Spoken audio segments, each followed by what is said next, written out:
Hello everyone, welcome to my channel. और आज से हम लोग रीजनिंग की भी सीरीज़ शुरू कर रहे हैं। जैसे मैंने कल आपको मैथ्स की सीरीज़ शुरू कर दी थी और आज से मैं रीजनिंग की सीरीज़ शुरू कर रहा हूँ।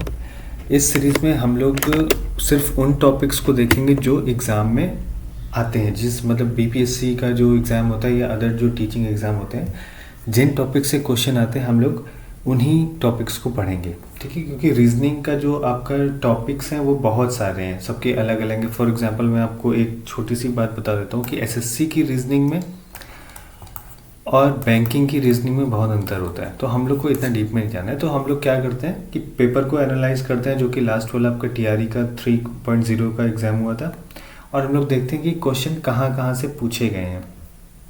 ठीक है, और उसके बाद हम उन टॉपिक्स को एक जगह नोट डाउन करेंगे और उन्हीं टॉपिक्स को हम लोग आगे फर्दर डिस्कशन में लाएंगे।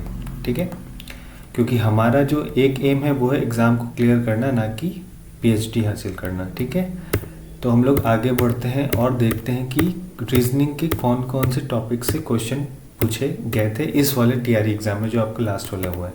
तो ये मैंने आपका टीआरई 3 का जो 1 to 5 का क्वेश्चन पेपर था उसको मैंने डाउनलोड किया है, और इसमें हम लोग चेक करते हैं एक एक करके कि कौन कौन से क्वेश्चन रीजनिंग के पूछे गए थे। ठीक है, तो जहाँ तक मैं देख पा रहा हूँ कि इसमें कोई भी रीजनिंग का क्वेश्चन नहीं है, मैथ्स का एक क्वेश्चन है। हम इसके आगे मैथ्स मार्क कर देते हैं, एम मार्क कर देते हैं। ठीक है, उसके बाद हम लोग आगे आए और इसको हम लोग ले सकते हैं एक तरीके से रीजनिंग के, पर ये एक जियोग्राफी का क्वेश्चन है, फिर भी हम इसको रीजनिंग में ले लेते हैं क्योंकि इससे क्वेश्चन बन जाते हैं। ठीक है, और इसके अलावा हम लोग अगर नीचे जाते हैं तो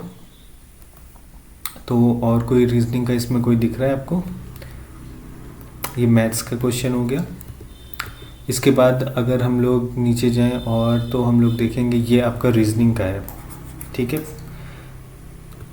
ठीक है, तो दैट मीन्स हम लोग यहाँ पे लिख ले रहे हैं कौन कौन से टॉपिक से क्वेश्चन बन रहे हैं। तो ये आपका हो गया जो ब्लड रिलेशन, अब की बार के क्वेश्चन पेपर में कहाँ कहाँ से क्वेश्चन आए थे। तो एक टॉपिक हो गया आपका ब्लड रिलेशन का। इसके बाद हम लोग फर्दर आगे बढ़ते हैं। तो ये आपका मैथ्स का है। ठीक है, ये आपका रीजनिंग का क्वेश्चन है और ये आपका हो जाएगा काउंटिंग फिगर से।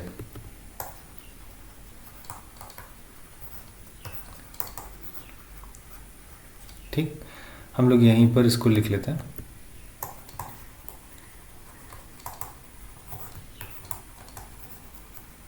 ठीक है, उसके बाद अगर हम लोग और आगे बढ़ें तो ये आपका हो गया काउंटिंग फिगर, और फिर अगर हम लोग नीचे जाएं इसमें तो और हम लोग देख सकते हैं ये आपका कैलेंडर से क्वेश्चन है।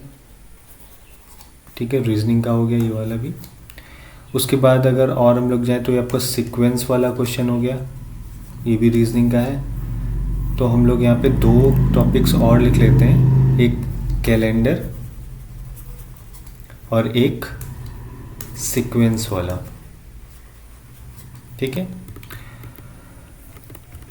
उसके बाद अगर हम लोग और इसमें देखते हैं तो कोई नहीं था। फिर उसके बाद ये आपका लॉजिकल रीजनिंग आ गई। हम लोग बाद में इसको एक ही जगह नोट डाउन कर लेंगे। लॉजिकल रीजनिंग आ गई। उसके बाद जो एक क्वेश्चन पूछा गया है, उसके बाद ये तो आपका मैथ्स का क्वेश्चन हो गया। फिर हम लोग नीचे आते हैं, ये भी आपका मैथ्स का क्वेश्चन है। ये देखिए आपका डेसिमल से क्वेश्चन पूछा गया, जो मैं आपको बता रहा था। तो डेसिमल को हम लोग पढ़ेंगे, नंबर सिस्टम के बाद पढ़ेंगे। अगला चैप्टर डेसिमल ही होगा, उसमें कई तरीके के क्वेश्चंस होते हैं, उनको हम लोग सॉल्व करेंगे। ये आपका रीजनिंग का क्वेश्चन है, रैंकिंग। तो अभी हम लोग सिर्फ ये देख रहे हैं कि किन किन टॉपिक से क्वेश्चन रीजनिंग के बने हैं। उसके बाद अगर हम लोग आगे जाते हैं तो ये आपका फिर से पेयरिंग वाला क्वेश्चन हो गया, जिसमें आपको चेक करना होता है कि सेम पेयर किसी और से मैच कर रहा है कि नहीं। सेम एक पेयर फाइंड करना, हम लिख देते हैं यहाँ पे। ठीक, सेम पेयरिंग। उसके बाद कोडिंग डिकोडिंग, ये क्वेश्चन रीजनिंग का है, और ये आपका हो जाएगा कोडिंग डिकोडिंग का एक टॉपिक हो गया।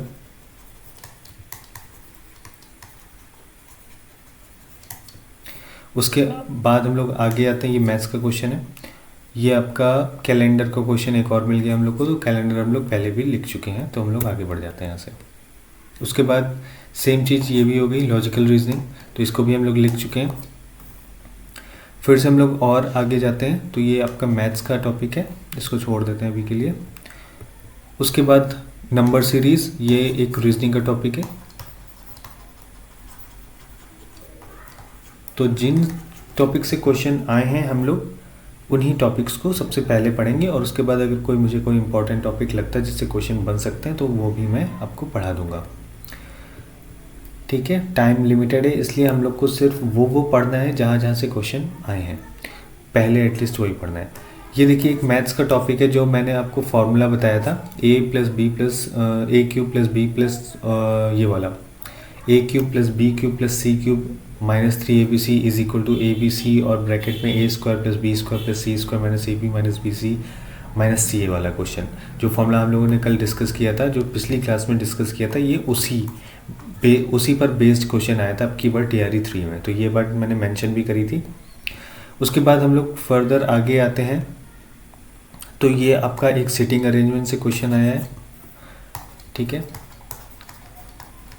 सिटिंग अरेंजमेंट से, ठीक है, और ये आपका जो आया है ये आपका मैथ्स का टॉपिक है, इसको ऐसे ही छोड़ देते हैं हम लोग अभी के लिए। उसके बाद अगर हम लोग और देखें तो ये आपका वर्डिंग प्रॉब्लम आई है, वर्ड प्रॉब्लम हम लोग इसको कह सकते हैं।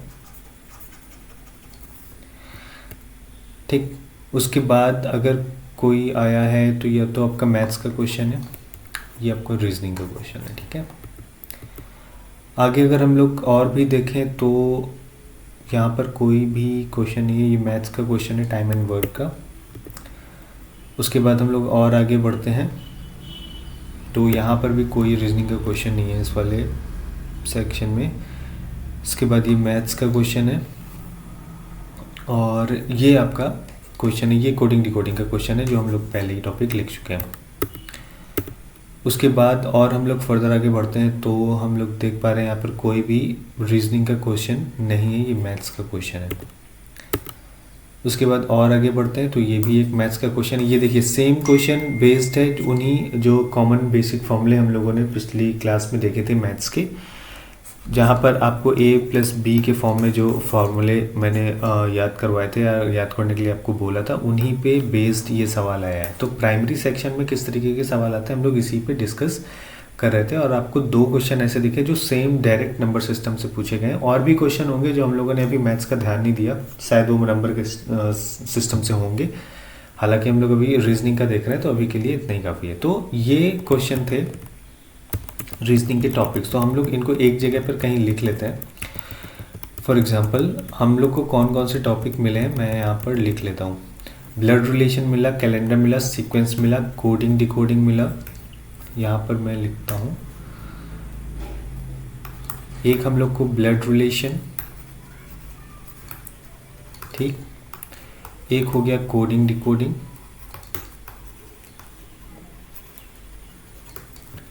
एक हो गया डायरेक्शन, फिर आपका हो गया सिटिंग अरेंजमेंट, ठीक, फिर आपका हो गया वर्ड प्रॉब्लम, फिर आपका एक था लॉजिकल रीजनिंग से, फिर कैलेंडर भी था आपका, क्लॉक भी था आपका, और अगर कोई छूट नहीं रहा है तो फिर मैं एक बार चेक कर लेता हूँ। सीक्वेंस वाला एक रह गया, एक सीक्वेंस, एक रैंकिंग और पेयरिंग, ठीक है, नंबर सीरीज। तो मैं यहाँ पे लिख लेता हूँ इसको।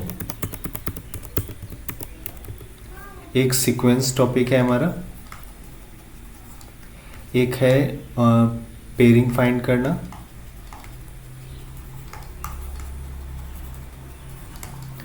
एक है आपका रैंकिंग,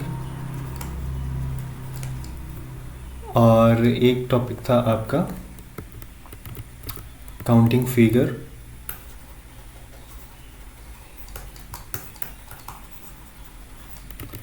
और भी अगर कोई छूट रहा है तो मैं उसको देख लेता हूँ।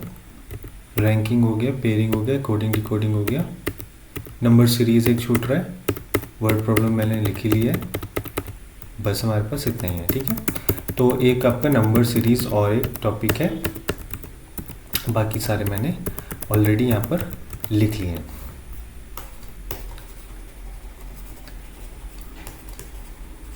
तो इतने टॉपिक्स हैं जिनसे क्वेश्चन आपके आए हैं। मैंने आपको प्रूफ भी दिखा दिया साथ में क्वेश्चन पेपर खोल कर कि कहाँ कहाँ से रीजनिंग के क्वेश्चन पूछे गए। ये हमारे रीजनिंग के टॉपिक हैं।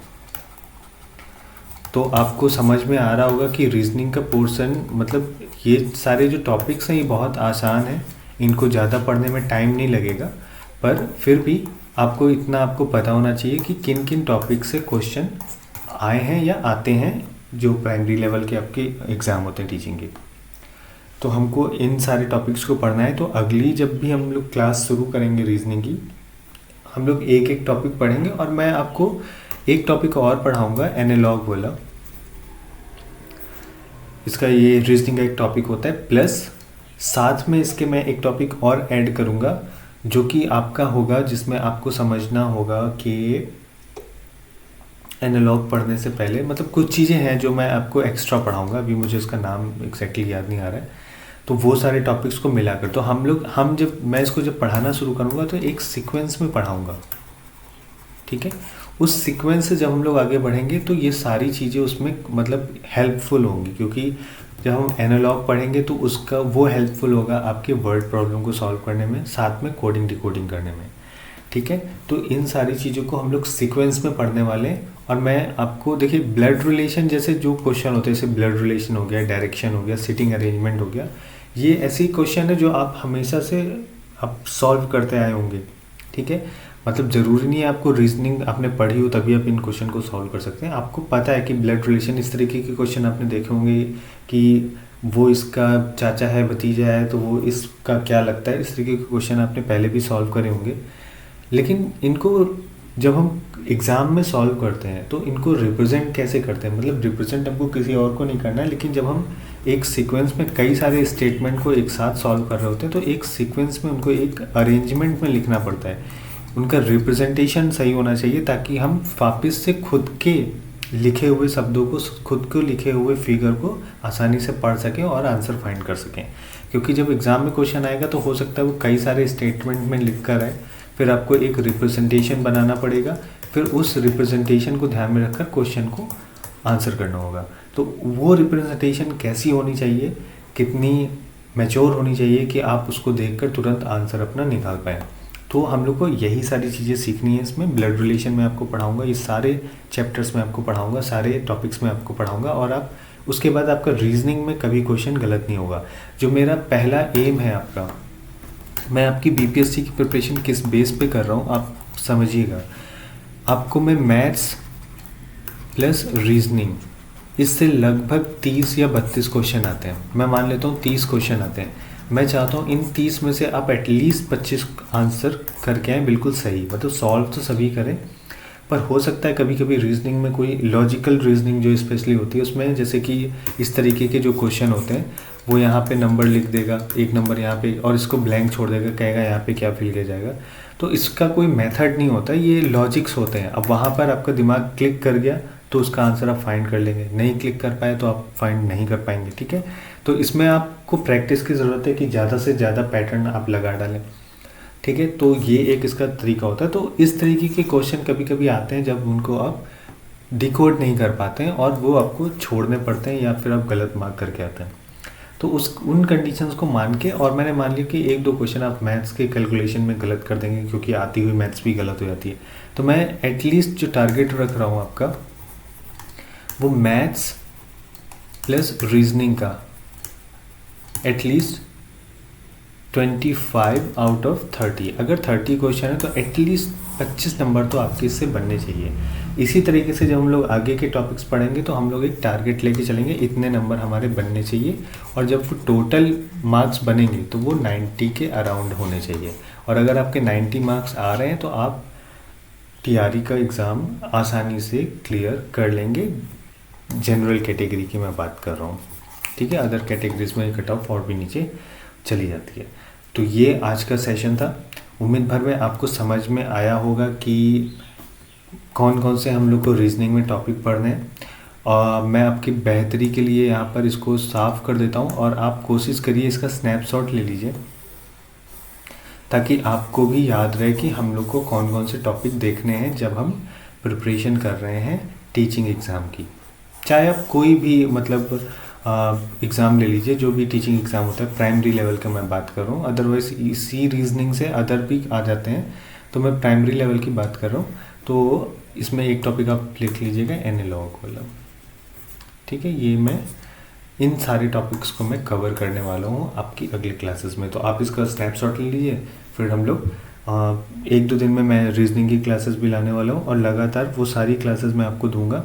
और आपको कहीं से भी कोई भी बैच खरीदने की ज़रूरत नहीं है। जो लोग कैपेबल हैं वो उनके ऊपर उनकी डिस्क्रिप्शन है, उनकी मर्ज़ी है कि वो उनको अगर लगता है कि ज़रूरत है तो वो जाके ख़रीद लें। अदरवाइज़ मैं इसकी गारंटी देता हूँ कि जब तक मैं पढ़ा रहा हूँ और मैं पूरा BPSC TRE 4 की प्रिपरेशन करवाऊँगा, ठीक है। और आपको किसी भी सब्जेक्ट में कोचिंग की ज़रूरत नहीं पड़ेगी, इवन GS में भी नहीं, प्लस मैथ्स और रीजनिंग में भी नहीं। हाँ, करंट आपको खुद से कवर करनी पड़ेगी, वो आपका काम है, ठीक है। मैं आपको गाइड कर दूंगा कि करंट पढ़नी कैसे, कहाँ से पढ़नी है, ये भी मैं आपको बता दूंगा, लेकिन पढ़ना वो आपको ही पड़ेगा। करंट क्योंकि उसमें 1 लाइनर आती है इन एग्ज़ाम्स में और उसमें कुछ समझने वाला होता नहीं, सिर्फ रटने वाला होता है, तो ये आपको करना पड़ेगा। रेस्ट ये मेरी जिम्मेदारी कि मैं आपको कंप्लीट कोर्स करा के दूंगा पूरा आपको, वो भी बिना किसी कॉस्ट के, मुझे 1 पैसा नहीं चाहिए, ठीक है। आप जो लोग कैपेबल हैं वो उनकी मर्ज़ी है, मैं उनके लिए कुछ नहीं कह रहा हूँ, क्योंकि मैं यहाँ पे किसी को ये नहीं कह रहा कि बाकी आप जाके करके आपका सिलेक्शन होगा नहीं होगा, ये मेरा टारगेट नहीं है। मैं कोचिंग उन लोग के लिए पढ़ा रहा हूँ जो लोग नहीं कैपेबल हैं, शायद कोर्सेज़ ख़रीदने के लिए बार बार, क्योंकि 3-4 बार से एग्ज़ाम हो रहा है और वो शायद कुछ लोग ऐसे हैं जो सारे एग्ज़ाम दे रहे हैं लेकिन क्वालिफाई नहीं कर पा रहे, तो हो सकता है वो अभी इतने कैपेबल नहीं है कि बार बार वो TRE के एग्ज़ाम के लिए या कोई भी टीचिंग एग्ज़ाम के लिए इन टॉपिक्स के लिए वो कोर्स खरीदें। तो वो मैं सारा कवर कर दूंगा, आपका मैथ्स भी कवर करूँगा, रीजनिंग भी कवर करूँगा, प्लस GS भी कवर करूँगा, ठीक है। और आपको इसके लिए बिल्कुल भी परेशान होने की ज़रूरत नहीं है। तो उनके लिए ये फ्री बैच है, मैं कंप्लीट कोर्स करूँगा। और एक बार आप पूरा कर लीजिए, उसके बाद आप जज करिएगा, क्योंकि जजमेंट पहले आ जाता है और ये एक ख़राब चीज़ होती है, ठीक है। और नेचुरल जस्टिस कहता है कि जब तक अगर सब कुछ जान ना लें, समझ ना लें, तब तक जज नहीं करना चाहिए। तो मेरी भी आपको यही सलाह है कि आप मुझे जज करिएगा, लेकिन एटलीस्ट कोर्स के ख़त्म होने के बाद में, ठीक है। तो मिलते हैं हम लोग नेक्स्ट क्लास में। और ये इसकी क्लासेस मैं लाने वाला हूँ, मैथ्स की क्लासेस मैंने शुरू ही कर दी हैं और वो लगातार आपका चलता रहेगा। फिर मैं बहुत ही जल्द GS की क्लासेस भी लेकर आने वाला हूँ। GS मैंने कैसे पढ़ाना है वो मैंने पीछे स्ट्रेटेजी का एक वीडियो बनाया था कि हम लोग की क्या स्ट्रेटेजी रहने वाली है BPSC की प्रिपरेशन में। अगर आपको कोई कन्फ्यूज़न है आप उस वीडियो को देख लीजिए, तो आपको समझ में आ जाएगा कि हम लोग किस तरीके से इसको क्लियर करने वाले हैं, ठीक है। तो मिलते हैं नेक्स्ट वीडियो में, तब तक के लिए थैंक यू।